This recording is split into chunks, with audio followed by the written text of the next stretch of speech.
Hi hello ನಮಸ್ತೆ, ನಾನು ರಾಜು. ಅಷ್ಟೇ ನೀವು ನೋಡ್ತಿದ್ದೀರಾ centre point Kannada YouTube channel. CSKನ ಚಿಂದಿ ಉಡಾಯಿಸಿದಂಥ ನಮ್ಮ ನೆಚ್ಚಿನ RCB ಅಬ್ಬರಿಸಿದ ಟೀಮ್ ಡೇವಿಡ್ IPL ಕಪ್ನಿಂದ ಚೆನ್ನೈ ಆಲ್ಮೋಸ್ಟ್ ಔಟ್. ಏನಿದು ಅಪ್ಡೇಟ್, ಇವೆಲ್ಲವನ್ನು ನೋಡೋಣ. ಅದಕ್ಕಿಂತ ಮೊದಲು ತನಕ ನಮ್ಮ ಚಾನಲ್ನ ಸಬ್ಸ್ಕ್ರೈಬ್ ಮಾಡಿಲ್ಲ ಅಂದರೆ ಈಗಲೇ ಸಬ್ಸ್ಕ್ರೈಬ್ ಮಾಡಿ, ಜೊತೆಗೆ ಕಾಮೆಂಟ್ಗಳ ಮುಖಾಂತರ ತಮ್ಮ ಅಭಿಪ್ರಾಯವನ್ನು ತಿಳಿಸಬಹುದು. ಎಸ್ ವೀಕ್ಷಕರೇ, ನಿನ್ನೆಯ ಮ್ಯಾಚಿನ ಬಗ್ಗೆ ಜಾಸ್ತಿ ಯಾರೆಷ್ಟು ಹೊಡೆದ್ರು, ಎಷ್ಟು ಓವರ್ಗೆ ಎಷ್ಟು ರನ್ ಕೊಟ್ಟರು, ಅದಕ್ಕಿಂತ ನಿನ್ನೆಯ ಮ್ಯಾಚ್ ಅನ್ನೋದು ಒಂದು RCB ಮತ್ತು ಚೆನ್ನೈ ನಡುವಿನ ಒಂದು ದೊಡ್ಡದಾದಂಥ ಕಾದಾಟ ಇತ್ತು. ಜೊತೆಗೆ ನಮ್ಮ ನೆಚ್ಚಿನ ಚಿನ್ನಸ್ವಾಮಿ ಸ್ಟೇಡಿಯಂ ಅಬ್ಬರಿಸಿ ಬೊಬ್ಬೆರೆದು ತುಂಬಿತ್ತು. ಮತ್ತು ಮ್ಯಾಚ್ ನೋಡುವಾಗ ನಮ್ಗನ್ಸಿದ್ದು ಪ್ರತಿ ಡಾಟ್ ಬಾಲ್ ಆದಾಗ, ಪ್ರತಿ ವಿಕೆಟ್ ಬಿದ್ದಾಗ, ಪ್ರತಿ LBW ಅಪೀಲ್ ಆದಾಗ RCB ಎನ್ನುವಂಥ ಕೂಗು ಎಲ್ಲೆಡೆ ಕೇಳಿ ಬರ್ತಾ ಇತ್ತು. ಜೊತೆಗೆ ಮೊದಲು ಬ್ಯಾಟಿಂಗ್ ಮಾಡಿದಂಥ RCBಯ ಬ್ಯಾಟ್ಸ್ಮನ್ಗಳು, ಅದರಲ್ಲೂ ಮುಖ್ಯವಾಗಿ ಪಡಿಕ್ಕಲ್ ಮತ್ತು ಟೀಮ್ ಡೇವಿಡ್ 2 ಬಾಲನ್ನು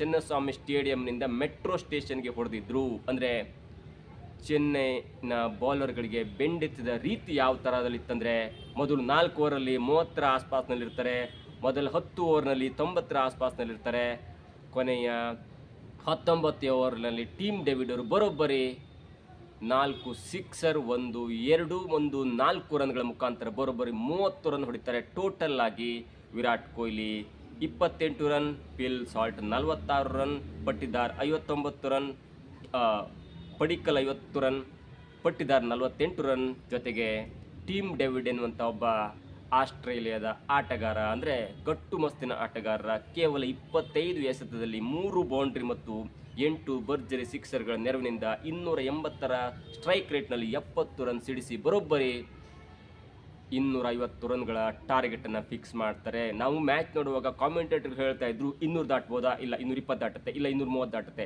ಆ ಓವರ್ಗಳು ಚೇಂಜ್ ಆಗ್ತಾ 14ನೇ ಓವರ್ನಿಂದ 20ನೇ ಓವರ್ನೊಳಗಡೆ ಕಾಮೆಂಟೇಟರ್ಗಳು ಕೂಡ ತಮ್ಮ ಒಂದು ಪ್ರಿಡಿಕ್ಷನ್ನ ಬದಲಾವಣೆ ಮಾಡ್ತಾ ಹೋದರು. ಅವರ ಮಧ್ಯೆ ಒಂದು ಕಾಂಪಿಟೇಷನ್ ಇತ್ತು, ಇಲ್ಲ ಅಷ್ಟು ಹೊಡಿತಾರೆ ಇಷ್ಟು ಹೊಡಿತಾರೆ. ಕೊನೆಯ ಓವರ್ನಲ್ಲಿ 10 ರನ್, ಅಂದರೆ ಕೆಲವೊಂದಷ್ಟು ಕಡಿಮೆ ರನ್ ಬಂದ ಕಾರಣಕ್ಕಾಗಿ 250 ರನ್ ಆಯಿತು, ಇಲ್ಲಾಂದರೆ 260 265 ರನ್ನನ್ನು ಫಿಕ್ಸ್ ಮಾಡುವಂಥ ಒಂದು ಸಾಧ್ಯತೆ ಇತ್ತು. ನಾವು ಒಟ್ಟಾರೆ ಇನ್ನಿಂಗ್ಸನ್ನು ನೋಡ್ತಾ ಹೋದರೆ ಯಾವ ಬೌಲರ್ ಬಗ್ಗೆ ಕೂಡ ನಾವು ಇಲ್ಲಿ ಹೇಳಲ್ಲ, ಯಾಕಂದರೆ ಎಲ್ಲ ಬೌಲರ್ಗಳು ಕೂಡ ಬ್ಯಾಟ್ಸ್ಮನ್ ಹೊಡೆದಿದ್ದಾರೆ. ಹಾಗೆ ಯಾರ ಬೌಲರ್ಗಳ ವಿಷಯವೂ ಬೇಡ.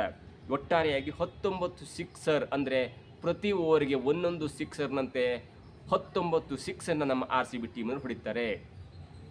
ತುಂಬ ಜನ ಹೇಳ್ತಾಯಿದ್ರು ಇಲ್ಲ ಚಿನ್ನಸ್ವಾಮಿ ಸ್ಟೇಡಿಯಂ ಚಿಕ್ಕದು ಅನ್ನುವಂಥ ಮಾತಾಡ್ತಿದ್ರು. ಆದರೆ ಪಡಿಕ್ಕಲ್, ಪಟ್ಟಿದಾರ್ ಮತ್ತು ಕೊಹ್ಲಿ ಜೊತೆಗೆ ಟೀಮ್ ಡೇವಿಡ್ ಹೊಡೆದಂಥ ಸಿಕ್ಸರ್ಗಳ ಮೀಟರ್ನ ಲೆಕ್ಕ ಮಾಡ್ತಾ ಹೋದರೆ 90, 95, 99 ಹೀಗೆ 1-2 ಬಾಲ್ ಅಂತೂ ಸ್ಟೇಡಿಯಂದ ಹೊರಗಡೆ ಹೋಯಿತು.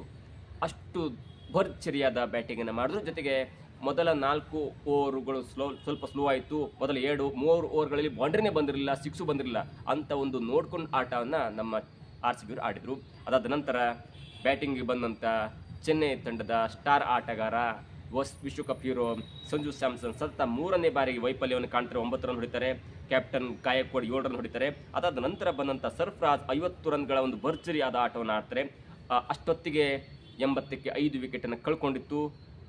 ಯಾವಾಗ ಸರ್ಫರಾಜ್ ಖಾನ್ ಔಟ್ ಆಗ್ತಾರಲ್ಲ, 70 ರನ್ ಇರುವಾಗ ಅವ್ರದ್ದು 50 ರನ್ ಇತ್ತು. ಅಂಥ ವೇಳೆಗೆ ಔಟ್ ಆದ ನಂತರ ಚೆನ್ನೈ ಕಂಪ್ಲೀಟಾಗಿ ಕೊಲಾಪ್ಸ್ ಆಯಿತು. ಅದಾದ ನಂತರ ಸ್ವಲ್ಪ ಮಟ್ಟಿನ ಹೊಡಿಬಡಿ ಆಟ, ಅದರಲ್ಲೂ ಜಮ್ಮಿ ಓವರ್ಟನ್ ಆಗಿರ್ಬೋದು, ಬೇರೆ ಬೇರೆ ಆಟಗಳು ಹೊಡಿಬಡಿ ಆಟದ ಮುಖಾಂತರ ಒಂದು ಹಂತಕ್ಕೆ ಚೆನ್ನೈ ತಂಡ 150 ರನ್ ಒಳಗಾಗಿ ಔಟ್ ಆಗುವಂಥ ಸಾಧ್ಯತೆ ಮತ್ತು ಹೀನಾಯ ಸೋಲಿನಿಂದ ಬಚಾವ್ ಮಾಡಿ 207 ರನ್ಗಳ ಒಂದು ಸಾಧಾರಣ ಮೊತ್ತವನ್ನು ಗಳಿಸ್ತಾರೆ. ಜೊತೆಗೆ 43 ರನ್ಗಳಿಂದ ಚೆನ್ನೈ ಸೂಪರ್ ಕಿಂಗ್ಸ್ ತಂಡ ಹೀನಾಯವಾಗಿ ಸೋಲತ್ತೆ. ಜೊತೆಗೆ ಸತತ 3ನೇ ಸೋಲು ಯಾವ ಮಟ್ಟಿಗೆ ಚೆನ್ನೈ ತಂಡವನ್ನು ಕಷ್ಟಕ್ಕೆ ದೂಡಿದೆ ಅಂದರೆ, ಚೆನ್ನೈ ಆಲ್ಮೋಸ್ಟ್ IPL ಕಪ್ನಿಂದ ಔಟ್ ಆಗಿದೆ ಅನ್ನುವಂಥ ಮಾತನ್ನು ಕಾಮೆಂಟೇಟರ್ಗಳು, ಅದರಲ್ಲೂ ಮುಖ್ಯವಾಗಿ ವಿಜಯ್ ಭಾರದ್ವಾಜ್, ವಿನಯ್ ಕುಮಾರ್ ಇವರ ಮಾತುಗಳು ಸ್ಪಷ್ಟವಾಗಿ ಕೇಳಿಬರ್ತಾಯಿತ್ತು. ಯಾಕಂದರೆ ಈಗಾಗಲೇ ರಾಜಸ್ಥಾನ್ ರಾಯಲ್ಸ್ ತಂಡದ ವಿರುದ್ಧ ಹೀನಾಯವಾಗಿ 8 ವಿಕೆಟ್ಗಳಿಂದ ಸೋತಿತ್ತು.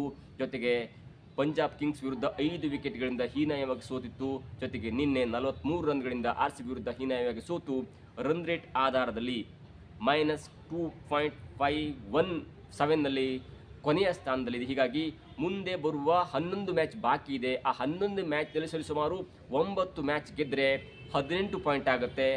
ಈಗಾಗಲೇ 18 ಪಾಯಿಂಟನ್ನು ಎಲ್ಲ ಟೀಮು ದಾಟುವಂಥ ಸಾಧ್ಯತೆ ಇದೆ. ಹೀಗಾಗಿ ಆಲ್ಮೋಸ್ಟ್ IPL ಕಪ್ನ IPL ಟೂರ್ನಿಮೆಂಟಿಂದ ಔಟ್ ಆಗಿಲ್ಲ. ಅವರು 11 ಮ್ಯಾಚನ್ನು ಆಡ್ತಾರೆ, ಸೋಲ್ತಾರೆ, ಗೆಲ್ತಾರೆ, ಅದು ಬೇರೆ ಪ್ರಶ್ನೆ. ಆದರೆ ಒಂದು ಮಟ್ಟಿಗೆ 3 ಮ್ಯಾಚನ್ನು ಹೀನಾಯವಾಗಿ ಸೋತಂತ ಕಾರಣಕ್ಕಾಗಿ ಮುಂದೆ ಬರುವಂಥ ಎಲ್ಲ 11 ಪಂದ್ಯಗಳು ಕೂಡ ಚೆನ್ನೈ ಸೂಪರ್ ಕಿಂಗ್ಸ್ ಅದರಲ್ಲಿ ಮಿನಿಮಮ್ 9 ಪಂದ್ಯವನ್ನಾದರೂ ಕೂಡ ಒಳ್ಳೆಯ ರನ್ ರೇಟ್ನಿಂದ ಗೆದ್ದು ಬೀಗಿದ್ರೆ ಮಾತ್ರ ಈ IPL ಕನಸಿನ ಟ್ರೋಫಿಯನ್ನು 6ನೇ ಬಾರಿ ಗೆಲ್ಲುವಂಥ ಸಾಧ್ಯತೆ ಇದೆ. ಇಲ್ಲಾಂದರೆ ಹೀಗೆ ಮತ್ತೊಂದು ಅಥವಾ ಒಂದು ಪಂದ್ಯವನ್ನು ಸೋತರೂ ಕೂಡ ಚೆನ್ನೈ ಸೂಪರ್ ಕಿಂಗ್ಸ್ ತಂಡ ಅಧಿಕೃತವಾಗಿ ಈ ಟೂರ್ನಮೆಂಟ್ನ ಕಪ್ನ ಆಸೆಯಿಂದ ಹೊರಬೀಳುವಂಥ ಸಾಧ್ಯತೆ ಇದೆ. ಇದಕ್ಕೆ ಮುಖ್ಯವಾದ ಕಾರಣ ಟೀಮ್ ಡೇವಿಡ್ ಅಂತ ಹೇಳ್ಬೋದು. ಟೀಮ್ ಡೇವಿಡ್ ಮತ್ತು ಪಡಿಕಲ್, ರಜತ್ ಪಟ್ಟಿದಾರ್ ಆರ್ಭಟಿಸಿದಂಥ ರೀತಿ ಇದೆಯಲ್ಲ, ಅದು ಚೆನ್ನೈಯನ್ನು ಮಾನಸಿಕವಾಗಿ ಕುಗ್ಗಿಸ್ಬಿಡ್ತು.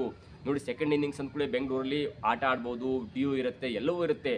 ಆ ವಿಕೆಟನ್ನು 85 ವಿಕೆಟನ್ನು ಕಳ್ಕೊಂಡ್ರೂ ಕೂಡ ಚೆನ್ನೈ 207 ರನ್ನನ್ನು ಪಾಸ್ ಮಾಡೋದು ಯಶಸ್ವಿ ಆಯಿತು. ಹೀಗಾಗಿ ಒಂದು ವೇಳೆ ಸರ್ಫರಾಜ್ ಖಾನ್ ಆಗಿರ್ಬೋದು ಅಥವಾ ಸಂಜು ಸ್ಯಾಮ್ಸನ್ ಆಗಿರ್ಬೋದು ಅಥವಾ ಗಾಯಕ್ವಾಡ್ ಆಗಿರ್ಬೋದು, ಇವರಲ್ಲಿ ಒಬ್ಬರು ಒಂದು 70-80 ರನ್ ಹೊಡೆದಿದ್ರೆ ಚೆನ್ನೈ ಸುಲಭವಾಗಿ 250 ರನ್ಗಳನ್ನು ಕೂಡ ಟಾರ್ಗೆಟ್ ಮಾಡಿ ಗೆಲ್ಲುವಂಥ ಚಾನ್ಸಸ್ ಇತ್ತು. ಆದರೆ RCB ತಂಡದ ಬೌಲರ್ಗಳು ತಮ್ಮ ಒಂದು ಸ್ಥಿಮಿತ್ಯವನ್ನು ಕಳ್ಕೊಳ್ಳದೆ, ಅದರಲ್ಲೂ ಮುಖ್ಯವಾಗಿ ಭುವನೇಶ್ವರ್ ಕುಮಾರ್ 3 ವಿಕೆಟ್ ಪಡ್ಕೊಳ್ತಾರೆ, ಜಾಕೋಬ್ ಡಫಿ 2 ವಿಕೆಟ್ ಪಡ್ಕೊಳ್ತಾರೆ, ಅಭಿನಂದನ್ ಸಿಂಗ್ 2 ವಿಕೆಟ್ ಪಡ್ಕೊಳ್ತಾರೆ, ಜೊತೆಗೆ ಕೃಣಾಲ್ ಪಾಂಡ್ಯ ಕ್ರೂಷಿಯಲ್ ಆದಂಥ 2 ವಿಕೆಟನ್ನು ಒಂದೇ ಓವರ್ನ ಪಡ್ಕೊಳ್ತಾರೆ. ಅದರಲ್ಲೂ ಮುಖ್ಯವಾಗಿ ಹೊಡಿಬಡಿ ಆಟಗಾರರಾಗಿರುವಂಥ ಸರ್ಫರಾಜ್ ಖಾನ್ ಅವರನ್ನ ಮೊದಲ ಎಸೆತದಲ್ಲಿ, ಅಂದರೆ ಕೃಣಾಲ್ ಪಾಂಡ್ಯ ಎಸೆದ ಮೊದಲ ಎಸೆತದಲ್ಲಿ ಸ್ಟಂಪ್ ಅಥವಾ ಬೀಟ್ ಮಾಡೋ ಮುಖಾಂತರ ಅವರು ಔಟ್ ಆಗ್ತಾರೆ. ಹೀಗಾಗಿ ಒಂದು ಹಂತಕ್ಕೆ ನಿನ್ನೆಯ ಮ್ಯಾಚ್ನಲ್ಲಿ ಯಾರು ಎಷ್ಟು ರನ್ ಹೊಡೆದ್ರು, ಯಾರು ಎಷ್ಟು ರನ್ನನ್ನು ಹೊಡಿಸ್ಕೊಂಡ್ರು ಎನ್ನುವುದಕ್ಕಿಂತ ನಿನ್ನೆ ಹೈಲೈಟ್ ಅಂದರೆ ಟೀಮ್ ಡೇವಿಡ್ ಮತ್ತು ಪಡಿಕ್ಕಲ್ ಅವರು ಬಾಲನ್ನು ಹೊರಗಾಕಿದ್ದು, ಜೊತೆಗೆ ಚೆನ್ನೈಯನ್ನು ಸತತ 3ನೇ ಪಂದ್ಯದಲ್ಲಿ ಸೋಲಿಸಿದ್ದು, ಜೊತೆಗೆ ಆಲ್ಮೋಸ್ಟ್ ಚೆನ್ನೈ ತಂಡವನ್ನು IPL ಕಪ್ರಿಂದ ಹೊರಹಾಕಿದ್ದಿದೆಯಲ್ಲ, ಇದು ನಿನ್ನೆ ಹೈಲೈಟ್ ಅಂತ ಹೇಳ್ಬೋದು.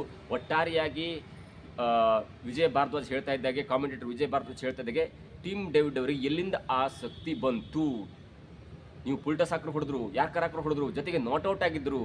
ಹಾಗಾಗಿ ಒಂದೇ ಓವರ್ನಲ್ಲಿ 4 ಸಿಕ್ಸರ್ ಮತ್ತು 1 ಬೌಂಡ್ರಿ ಮತ್ತು 2 ರನ್ಗಳ ನೆರವಿನಿಂದ 30 ರನ್ನನ್ನು ಹೊಡೆದು ಆಲ್ಮೋಸ್ಟ್ ಚೆನ್ನೈ ತಂಡವನ್ನು ಡೆಮೊಲಿಷ್ ಮಾಡಿದ್ರು. ಹೀಗಾಗಿ ನಿನ್ನೆಯ ಪಂದ್ಯದಲ್ಲಿ RCB ಗೆದ್ದು ಬೀಗಿದೆ. ಜೊತೆಗೆ ಚೆನ್ನೈ ತಂಡವನ್ನು ಟಾಪ್ ಲಾಸ್ಟ್ನಲ್ಲಿ ಇಡೋದ್ರ ಮುಖಾಂತರ ತಾನು ಇದೀಗ ಟಾಪ್ 1ನಲ್ಲಿ ಬಂದಿದೆ. ಹೀಗಾಗಿ ಅಗ್ರ ಪಟ್ಟಿಯಲ್ಲಿ RCB ತಂಡ ನಂಬರ್ 1 ಪಟ್ಟವನ್ನು ಕಾಯ್ದುಕೊಂಡಿದೆ. ಇದಾಗಿತ್ತು ಇವತ್ತಿನ ವಿಶೇಷ. ನೋಡ್ತಾ ಇರಿ centre point Kannada YouTube channel.